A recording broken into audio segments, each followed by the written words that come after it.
Nous devons être reconnaissants envers Hamilton. Oui.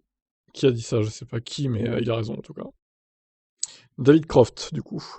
Il y a des fans de F1 qui seraient heureux si leur sport était le secret le mieux gardé de la planète. Mais je pense pas qu'il devrait l'être. Si nous pouvons avoir des personnalités célèbres avec un large attrait assisté de sorte que dans 5 ou 10 ans nous soyons un sport dont tout le monde a entendu parler et que tout le monde connaît, que tout le monde espère apprécier et que tout le monde aime potentiellement, il n'y a aucun inconvénient. Il a constaté que la grille est de plus en plus fréquentée par des artistes et des stars de cinéma.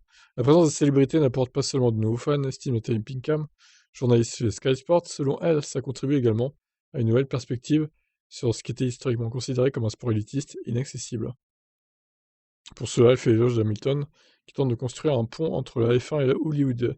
Nous devons vraiment remercier Lewis, d'avoir ouvert la voie à ce point. Elle voit en lui le premier pilote depuis longtemps, voire jamais à dominer à la fois les actualités et les pages sportives. C'est le premier pilote depuis très longtemps, peut-être jamais, qui a commandé les dernières pages et les premières pages de la presse.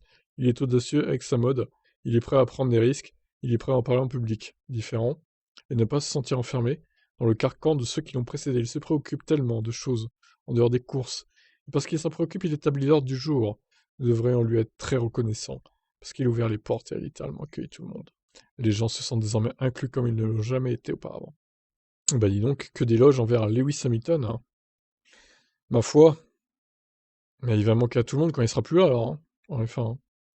Dis donc, ça va être la fin de la F1 quoi. On verra. En tout cas, il est pas prêt de partir pour l'instant, Lewis.